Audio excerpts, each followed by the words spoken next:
I've been avoiding this moment for far too long, but it's time to make some cuts. Welcome back to Comics Are Dope. I'm BJ Kicks, and like my shirt, my comic book budget has been excessively tight lately. If you watch my weekly show, The Pull List, I go through all the books that are coming out. I tell you which ones are actually on my pull list, and we'll talk about like new stuff that's coming out that I'm trying to make room for. And every week I have a budget limit that I set for myself of $50. Now, the $50 budget limit is needed. If I actually like stick to that budget, that's enough where I can spend that comfortably without dipping into like YouTube AdSense revenue and all sorts of stuff, so I can save that for other more productive things. Now, the $50 budget limit feels tighter than it should. In reality, that's like 10 books a week. That should be plenty. But it's been harder and harder and harder to cut titles lately. So while usually if I'm making cuts to my pull list, I like to call it like trimming the fat, this isn't like a quick liposuction. This is more akin to like gastric bypass surgery, where even after the procedure, it's going to take some real changes to my daily habits to make sure we don't get this out of control again. And when I say this out of control, if I'm just looking at the week of August 13th of new comic releases, I'd be spending $93. That's almost double the pull list.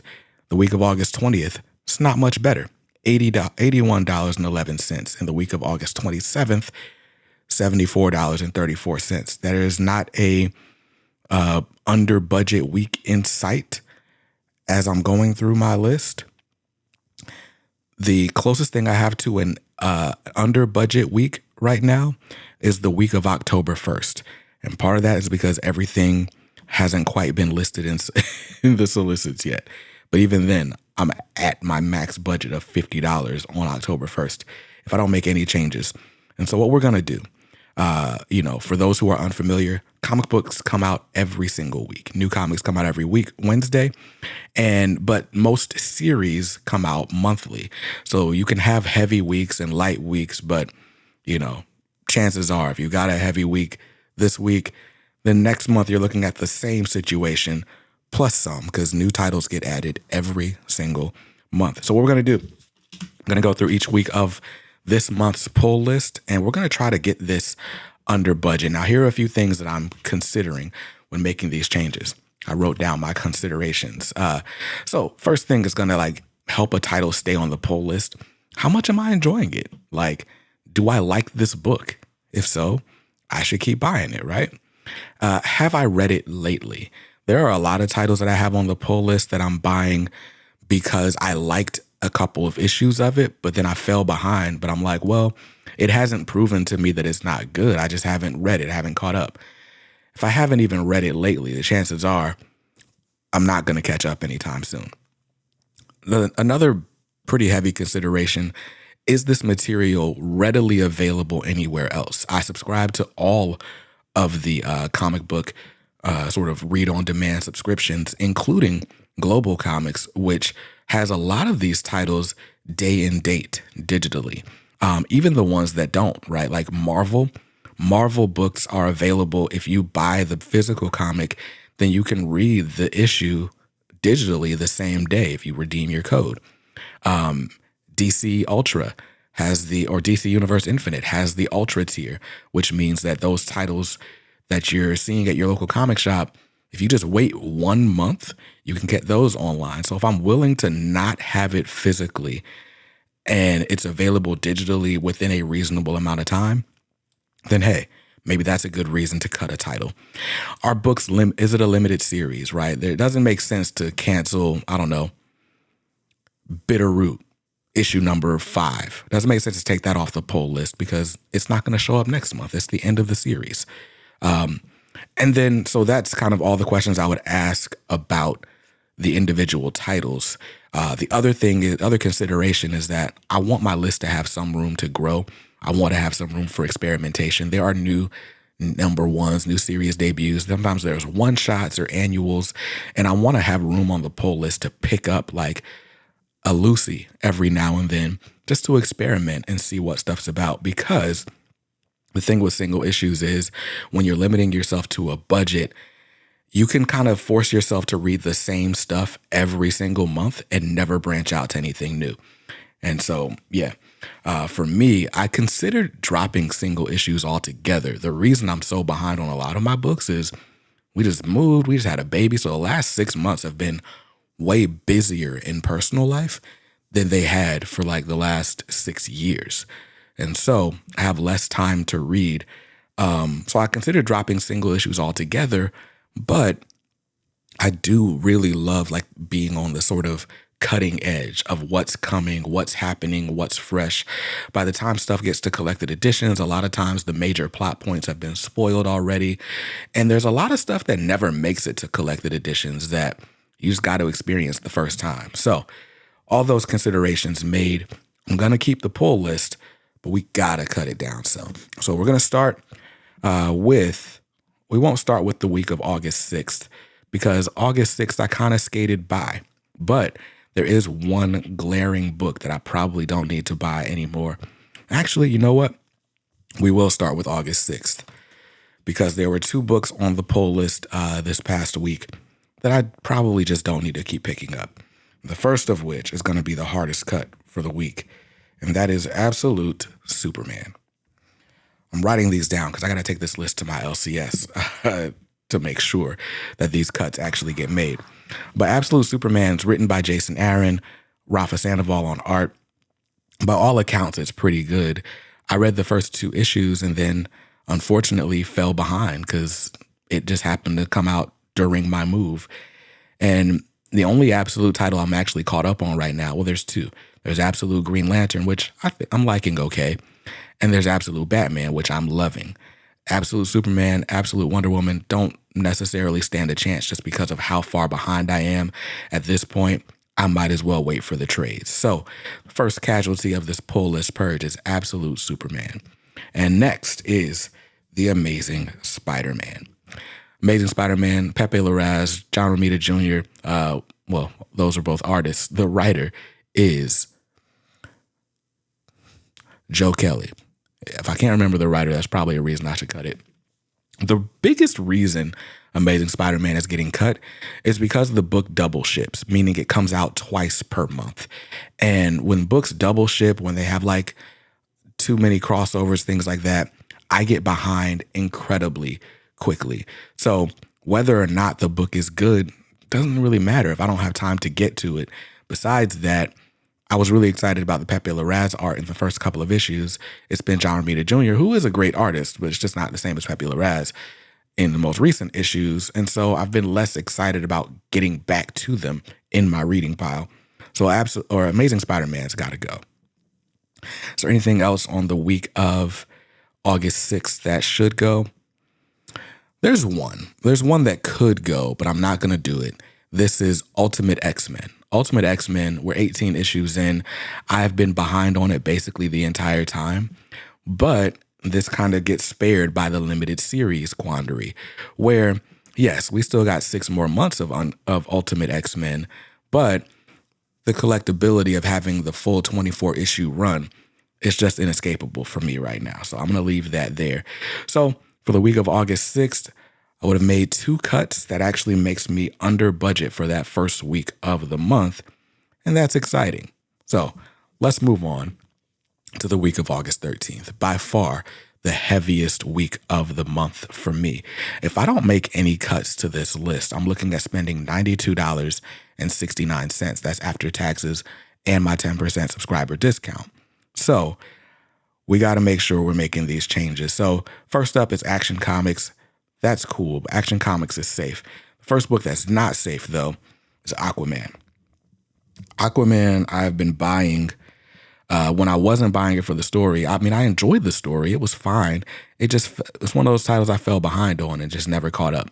It's written by Jeremy Adams, who is a writer that I enjoy. Aquaman is somebody that I wanted to get into because I hadn't really read an Aquaman series off the shelves before. And like I said, it's been fine. I enjoyed the first few issues. It felt like it was going to tie in a little bit more to the all-in stuff and Dark Side and all that. And it does, but it kind of, I don't know. I've not been crazy excited to go back. I've been mostly excited for like variant covers, like the one by my man Edwin Galman. As a matter of fact, I think he's got a variant for issue 8 coming. But I got to stop buying books for covers and like to support creators that I enjoy. I mean, that's my one sale is not going to make or break, the career of someone like Jeremy Adams. In fact, the pre-orders are already locked in. So there's that. But, I can't bear the weight of responsibility. Like I got to buy every book by every creator that I enjoy or else they won't have a job. I realized that like if everybody thought that way, maybe we wouldn't have so many cool books out. But the point is, Aquaman's got to go. The next one, this one's going to be a harder book to cut, and this is Batman and Robin. We are 24 issues into this run, which I believe extends back to Joshua Williamson's time on the title as well. I think this current run started with like issue 16 or something like that. It's written by Philip Kennedy Johnson, who I absolutely loved on Superman. And so I subscribed to this on the strength of the fact that it's Philip Kennedy Johnson and because it's Batman and Robin and because it's Damian Wayne Robin, who is my favorite. But again, I moved, we had a baby, I fell behind, I never caught up. I've read the first issue of this run, maybe the second. Like Simone DeMeo was on it, or was that the Joshua Williamson time? The point is, I've not read this in quite some time, and so it's got to go. It's just taking up space. It's $5, so let's cut that out. Another title that I'm going to keep on because of the limited series rule is Batman Dark Patterns. I actually started reading that because I fell way behind on that as well. But I started reading that on DC Ultra, and I actually really, really like it. Hayden Sherman's art makes all the difference. I should do a whole series or a whole video just on that series because it's really good. The Bring On the Bad Guys series, that's probably one that can go. That's technically a limited series of one-shots. I've been buying it for the Lee Bermejo covers mostly, but I haven't been reading the story. We'll come back to that one. The one that's actually going to go, though, another one is Bug Wars. Bug Wars is written by Jason Aaron, art by Mahmoud Asrar, that's a great creative team. I bought this because so many people were saying it was great. Problem is, by the time I bought it, we were already 3 issues in. I haven't even read them. I might as well just start waiting for trade paperbacks. So Bug Wars, that one can go because I own 5 issues and I've read none of them. What else can go? Oh, this is such a heavy week. I got to be more heavy with the scrutiny. All right. Bring On the Bad Guys, Red Skull. That's got to go. So Red Skull's going. Batman and Robin's going. Aquaman's going. And Bug Wars is going. So that's what? That's $20 right there from this week. I still got to cut like 4 more books to get back under budget. And it's going to get harder. Speaking of Jeremy Adams and my man Morgan Hampton, Green Lantern Corps. Issue number 7 is out on this second week of August. But you know what? Green Lantern Corps and the regular Green Lantern title are starting this whole crossover story. That means I got to buy 2 books to get 1 story in the month. It makes it a little bit easier to like drop this down. I'll read it on DC Universe Unlimited, Infinite. They have too many names, but I'll read it on DC Universe. And if it's good, I'll just buy the trade. And I'll find ways to shout out the homie who's writing it. Now there's a new series coming out that week. You know what? This is probably a good thing to just not buy. There's a Power Rangers and Turtles crossover. And it's the 3rd Power Rangers and Turtles crossover. I know I bought the first one completely. And I bought the second one completely as well. I kind of want to complete the trilogy, but it's probably, I could wait for trade. This is definitely going to get a trade coming out from Boom Studios. And I'm going to hope that this gets an omnibus like the Batman Teenage Mutant Ninja Turtles one did. I don't know how likely that is, but that's what I'm going to hope for. I'm not going to go on this variant craze because the Teenage Mutant Ninja Turtles and Mighty Morphin Power Rangers always have amazing variants that I need to check out, watch out for. And I can save a lot of money by just not buying a bunch of new number 1s that week, quite honestly. Because I needed to cut like, I don't know, $40. That's like 10 books I need to cut. I've cut 6 so far. 7. 6. So, there's a Powerpuff Girls Summer Spectacular. I won't buy that. That's an easy one shot to skip. I love the Powerpuff Girls. Space Ghost #1 is staying on the list. I learned my lesson from the last time waiting for trades. Sometimes you don't always get those dynamite trades on time, and I'd rather have the story than not. So Space Ghost #1 staying on the list. Superman, the Kryptonite Spectrum is a new #1 that I'm interested in, mostly because it unites the Ice Cream Man team of the name of the Ice Cream Man. Why is the only thing I can think of is Chris O'Halloran, Martin Morazzo. I can just click on this. W. Maxwell Prince. W. Maxwell Prince was the last name I couldn't figure out. Anyway, Kryptonite Spectrum reunites the Ice Cream Man team. That's one of my homie Skip's favorites, and so I wanted to check it out just in the spirit of Skip and Tosh. I'm probably going to buy the first issue anyway so that I can check it out, but I don't need to subscribe to the series. All right. In the same vein, we got Uncle Scrooge, Earth's Mightiest Duck. I'm going to cut Uncle Scrooge. I'm going to cut the Thundercats Powerpuff Girls crossover. And I think that's the last cut I'm going to make. Transformers #23. Yes, I'm behind on Transformers, but Daniel Warren Johnson's run is going to end with 24. So I'm going to buy issues 23 and 24, and you won't see it come off the pull list until October. So, second week, we made a lot of cuts. We're saving 1, 2, 3, 4, 5, 6, 7, 8, 9, 10. I cut the 10 books I said I was going to cut. So we're back under budget for August 13th. Now, let's move on to the week of August 20th. August 20th, I'm $30 over budget. But we'll talk about how easy it's going to be to save that. And we finally have come up to I already cut Amazing Spider-Man. See? Cutting one book saved me $10 a month instead of saving me $5. That's a good reason to not buy double shipping books. Absolute Batman is definitely staying. Batman and Robin Year 1 is going to stay because at this point I bought so many issues. I'm just going to complete the series. We only got 3 issues left. Blood Letter, Spawn's Universe title, Blood Letter. I'm going to cut that. It was already kind of outside of my wheelhouse. And yeah, I'll wait for the trade on that. Captain Planet and Darkwing are safe. Death of the Silver Surfer, I'm going to cut. Love Greg Pac. Issue 1 was interesting, not like super compelling though. And my budget is insane. So I'm going to cut that. And we've reached the first XMen title that I'm cutting. And that's going to be, well, you know what? Let me just make sure. Yeah. I'm going to cut Exceptional X-Men. I think I'm going to buy issue 12 because that's going to complete the second trade.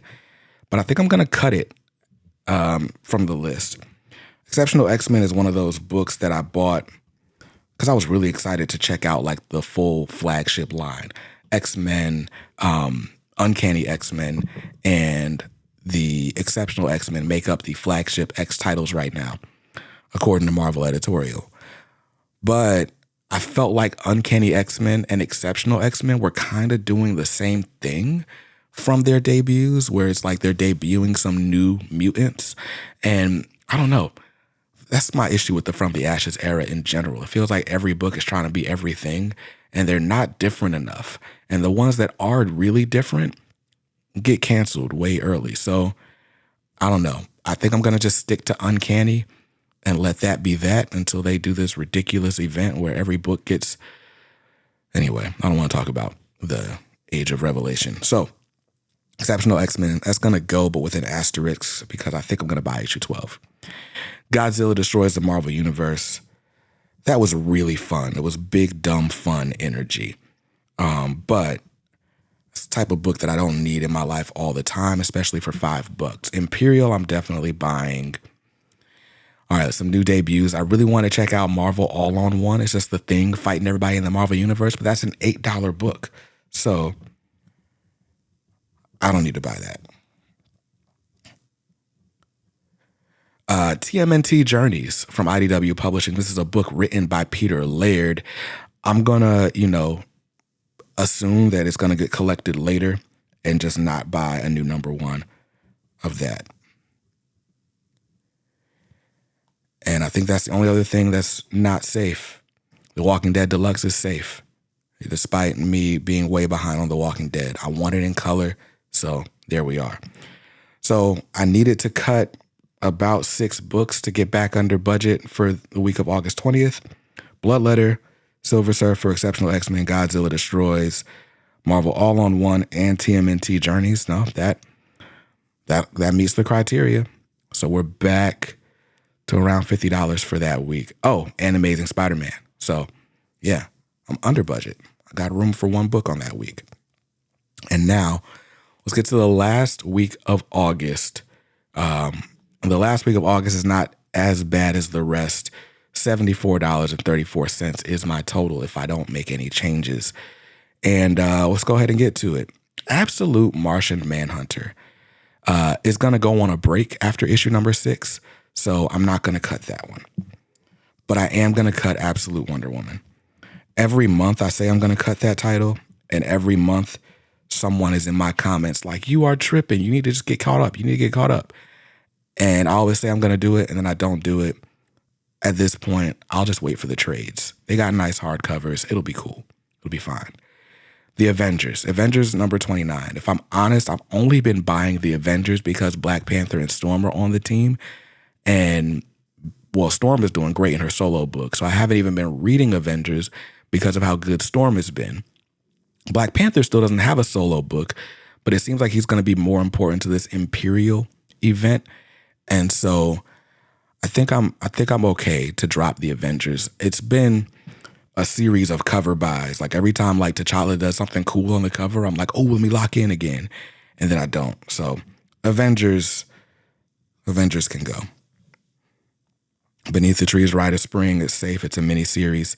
Fantastic Four Fanfare. I thought I dropped this already, but I definitely have issue 3 in my short boxes. So I'm going to go ahead and drop Fantastic Four Fanfare. It's an anthology. It's an easy skip. It's not a bad anthology. It's just, again, not something I have to have on my list. Next up is Green Lantern. Yeah. Cutting Green Lantern because I'm behind on Green Lantern, and I need that and Green Lantern Corps to tell the whole story. So if I'm behind on one, I can't read the other. We'll just cut them both. Imperial War Black Panther, that's a one-shot, and I'm definitely buying that because Black Panther is my favorite. Justice League is safe. Miles Morales is safe. Mr. Terrific is safe. Speed Racer is safe. Superman is safe. Teenage Mutant Ninja Turtles Shredder, number 1. I have not decided how far I'm going to let my TMNT obsession go. I have been, fortunate that I've been able to read early copies of a lot of this stuff. TMNT Shredder number 1 is actually a really, really interesting and really good first issue. Plus, it's got a variant by Kale DeGoo, so that's probably safe for now. We'll leave that on the list. So, yeah, everything else is safe. The only casualties from the last week are Absolute Wonder Woman, The Avengers, Fantastic Four Fanfare, and Green Lantern. I technically need to cut one more book to be under budget, I think.